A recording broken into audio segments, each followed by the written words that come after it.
ಏನು ಒಂದೇ ತಿಂಗಳಲ್ಲಿ 2 ಗ್ರಹಣ ನೋಡ್ತಾ ಇದ್ದೀವಿ ನಾವು. ಒಂದು ಚಂದ್ರಗ್ರಹಣ ಆಯಿತು, ರಕ್ತ ಚಂದ್ರಗ್ರಹಣ, ಅದಾದಮೇಲೆ ಸೂರ್ಯಗ್ರಹಣ ಇವಾಗ ಮುಂದಿನ ದಿನಗಳಲ್ಲಿ ನೋಡ್ತೇವೆ. ಸೊ ಈ ರೀತಿ ಬಂದಿರೋದು ಏನಾದರೂ ಒಳ್ಳೇದಾಗತ್ತಾ ಯಾವುದಾದ್ರೂ ರಾಶಿಗೆ, ಅಥವಾ ಎಲ್ಲ ರಾಶಿಗಳಿಗೂ ಕೆಡಕಾಗತ್ತಾ, ಹೇಗೆ ಗುರುಗಳೇ? ಇಲ್ಲಿ ಮೇನ್ ಆಗಿರೋದು ಬಹಳ ವಿಶೇಷವಾಗಿ ಅರ್ಥ ಮಾಡ್ಕೊಳ್ಳಿ. ಈ ಗ್ರಹಣ ನಡೆಯೋದು ಕುಂಭರಾಶಿಗೆ, ಅದು ಕುಂಭರಾಶಿಯಿಂದ ಕರೆಕ್ಟಾಗಿ ಕನ್ಯಾ ರಾಶಿ ನಡೀತಿದೆ ಮೇಡಮ್ ಅವರೇ. ಸಪ್ತಮಾಧಿಪತಿ, ಸಪ್ತಮಾದ ಕಟಕ ರಾಶಿಯಾಧಿಪತಿ ಸೂರ್ಯಗ್ರಹ ಕನ್ಯಾ ರಾಶಿಯಲ್ಲಿ ಹೋಗ್ತಾನೆ. ಶನಿ ಭಾಳ ವಿಶೇಷ. ಈ ಒಂದು ರಾಶಿಯಲ್ಲಿ ತುಂಬ ದೊಡ್ಡ ಗಂಡಾಂತರ ಇರೋದೇ ಕುಂಭರಾಶಿಯಲ್ಲಿ. ಕುಂಭರಾಶಿಯರಿಗೆ ಏನಪ್ಪ ಆಗುತ್ತೆ ಅಂದರೆ ಒಂದು ಬರೆದಿರ್ ಕೇಳಿ. ಕುಂಭರಾಶಿಯಲ್ಲಿ ನಿಮ್ಗೆ ಗೊತ್ತಿರೋಂಗೆ ಶತಭಿಷ ನಕ್ಷತ್ರ ಇರುತ್ತೆ, ಮತ್ತು ಧನಿಷ್ಠ ನಕ್ಷತ್ರ ಇರುತ್ತೆ, ಧನಿಷ್ಠ ನಕ್ಷತ್ರ ಇರುತ್ತೆ, ಪೂರ್ವಭಾದ ನಕ್ಷತ್ರ ಇರುತ್ತೆ. ಒಂದು ಪುನರ್ವಸನ, ಒಂದು ಶತಭಿಷ ನಕ್ಷತ್ರ ಆಗಿರ್ಬೋದು, ಒಂದು ಮೃಗಶಿರ ನಕ್ಷತ್ರ ಧನಿಷ್ಠ ನಕ್ಷತ್ರ ಆಗಿರ್ಬೋದು, ಒಂದು ಪೂರ್ವಭಾದ ನಕ್ಷತ್ರ. ಈ 3 ನಕ್ಷತ್ರ ಪೂರ್ವಭಾದ, ಧನಿಷ್ಠ ನಕ್ಷತ್ರ, ಶತಭಿಷ ನಕ್ಷತ್ರವು ಕುಂಭರಾಶಿಯಲ್ಲಿ ಬರುತ್ತೆ. ಇಲ್ಲಿ ಕುಂಭರಾಶಿಯಲ್ಲಿ ತುಂಬ ಕೇರ್ಫುಲ್ಲಾಗಿರಬೇಕು. ಕುಂಭರಾಶಿ ಮನೆಯಲ್ಲಿ ದೊಡ್ಡ ಜಗಳನೇ ಆಗೋಗುತ್ತೆ, ದೊಡ್ಡ ಅನಾಹುತ ಆಗೋಗುತ್ತೆ. ಮತ್ತು ಕುಂಭರಾಶಿ ಮನೆಯಲ್ಲಿ ಹೈಯೆಸ್ಟ್ ಸಾವುಗಳು ತುಂಬ ಜಾಸ್ತಿ ಆಗುತ್ತೆ. ಕುಂಭರಾಶಿ ಮನೆಯಲ್ಲಿ ಮರಣದ ಜಾಸ್ತಿ ಇರುತ್ತದೆ. ಈ ವರ್ಷ ತುಂಬ ಕೇರ್ಫುಲ್ಲಾಗಿ ಈ ವರ್ಷದಲ್ಲಿ ಈ ಒಂದು ತಿಂಗಳಲ್ಲಿ ತುಂಬ ದೊಡ್ಡ ಗಂಡಾಂತರಗಳು ಕುಂಭರಾಶಿಯವ್ರಿಗೆ ಕಾದಿರುತ್ತೆ. ಕುಂಭರಾಶಿಯಲ್ಲಿ ಡ್ರೈವಿಂಗಲ್ಲಿ ತುಂಬ ಗಮನ ಇರಬೇಕು, ಮತ್ತು ಮಾತಿನಲ್ಲಿ ತುಂಬ ಗಮನ ಇರಬೇಕು. ನಿಮಗೆ ತುಂಬ ಅಪಾಯವನ್ನು ಕೊಡುತ್ತೆ. ಯಾಕಂದರೆ ಕುಂಭರಾಶಿಗೆ ಅಷ್ಟಮ ಸ್ಥಾನದಲ್ಲಿ ಚಂದ್ರಗ್ರಹನು ಕೂಡ ಕಟಕ ರಾಶಿ ಅಧಿಪತಿ ಕನ್ಯಾದಲ್ಲಿರೋದ್ರಿಂದ ತುಂಬ ಅಪಾಯವನ್ನು ಕೊಡುತ್ತೆ. ಮತ್ತು ಬುಧನು ಕೂಡ ಅಲ್ಲೇ ಇರ್ತಾನೆ. ಬುಧನು ಕೂಡ ತುಂಬ ಕೇರ್ಫುಲ್ಲಾಗಿರಬೇಕಾಗತ್ತೆ.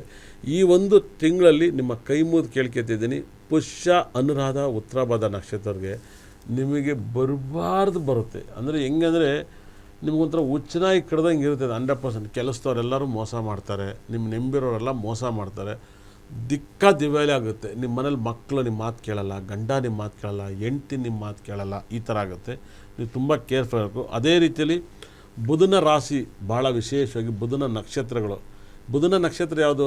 ಆಶ್ಲೇಷ, ಜ್ಯೇಷ್ಠ, ರೇವತಿ ನಕ್ಷತ್ರ ಹುಡ್ತಾರೋ ತುಂಬ ಕೇರ್ಫುಲ್ಲಾಗಿರ್ಬೇಕಾಗುತ್ತೆ. ಯಾಕಂದರೆ ಬುಧನ ಮನೆಯಲ್ಲಿ ಬುಧನ ಜೊತೆಗೆ ಸೂರ್ಯಗ್ರಹಣ ಆಗೋದು ಅದು ತುಂಬ ದೊಡ್ಡ ಅಪಾಯ. ಬುಧ ಅಂದರೆ ಯಾರಪ್ಪ ಅಂದರೆ ಸೂರ್ಯ ಮತ್ತು ಬುಧ ಚಂದ್ರಗ್ರಹ ಸೇರಿದಾಗ ಏನಾಗುತ್ತೆ, ಹಾರ್ಟ್ ಅಟ್ಯಾಕ್ ಆಗುತ್ತೆ. ಹಾರ್ಟ್ ಅಟ್ಯಾಕಿಂದ ನೀವು ತುಂಬ ನೋವನ್ನು ಅನುಭವಿಸ್ತಾರೆ.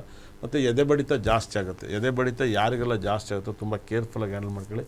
ಎದೆ ಸಿಂಟೆನ್ಸ್ ತೋರಿಸ್ತಾ ಇರುತ್ತೆ, ನಿಮಗೆ ಎದೆ ನೋವು ಬರ್ತಾ ಇರುತ್ತೆ. ಮತ್ತು ಪಿತೃಪಕ್ಷದಲ್ಲಿ ನೀವು ನಾನ್ ವೆಜ್ ಎಲ್ಲ ತಿಂತಿರ್ತಾ, ಮತ್ತು ಈ ನಡುವೆ ನಾನ್ ವೆಜ್ ಎಲ್ಲ ಒಳ್ಳೆ ತರಕಾರಿ ಊಟ ಸಿಗ್ತಾಯಿದೆ. ರೋಡ್ ಪೂರ್ತಿ ಕಬಾಬ್ ಎಲ್ಲ ಕಡೆ ಸಿಗ್ತಾಯಿದೆ, ಒಳ್ಳೆ ಇಡ್ಲಿ ವಡೆ ಸಿಗ್ತಾಯಿದೆ ಪಿತೃಪಕ್ಷ. ಮತ್ತು ಪಿತೃಪಕ್ಷವನ್ನು ನೀವು ನಿಮ್ಮ ಕುಟುಂಬದಲ್ಲಿ ನೀವು ತುಂಬ ಚೆನ್ನಾಗಿ ಪೂಜೆ ಮಾಡಿ ತುಂಬ ಒಳ್ಳೆ ಶಿವಫಲವನ್ನು ಕೊಡ್ತೀರ, ತುಂಬ ದೊಡ್ಡ ಕುಟುಂಬದಲ್ಲಿ.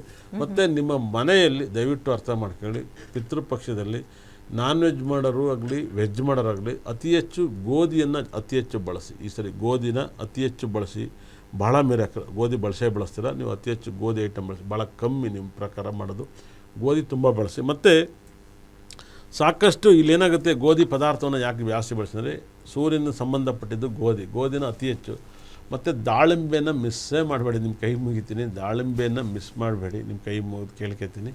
ಮತ್ತು ದಾಳಿಂಬೆ ಕೂಡ ಸೂರ್ಯಗ್ರಹಣಕ್ಕೆ ಸಂಬಂಧಪಡುತ್ತೆ. ಅದು ಆರೆಂಜ್ ಬಂದು ಸೂರ್ಯನ ರೂಬಿಗೆ ಸಂಬಂಧಪಡುತ್ತೆ, ತುಂಬ ಮಿರಾಕಲ್. ಮತ್ತು ಎಲ್ಲರಿಗೂ ಹೇಳ್ತಾಯಿದ್ದೀನಿ, ಆದಷ್ಟು ಸೂರ್ಯಗ್ರಹಣ ಇರೋದ್ರಿಂದ ನಿಮ್ಮ ಮನೆಯಲ್ಲೇ ಊಟವನ್ನು ಹಾಕಿ, ಹೊರಗಡೆ ಹಾಕಬೇಡಿ. ಹೊರಗಡೆ ಯಾವುದೇ ಕಾರಣಕ್ಕೂ ಹಾಕಬೇಡಿ. ವೆಜ್ಜಿಗಿಂತ ನಾನ್ ವೆಜ್ ಜಾಸ್ತಿ. ಭಾಳ ಅದರಲ್ಲಿ ಭಾನುವಾರ ಬಂದಿತ್ತೆ, ತುಂಬ ಲಕ್ಸುರಿಯಾಗಿ ಬಂದಿದೆ. ಬೆಳಗಿನ ಹೊತ್ತೇ ಮಾಡಿದ್ರೆ ತುಂಬ ಒಳ್ಳೆಯದು.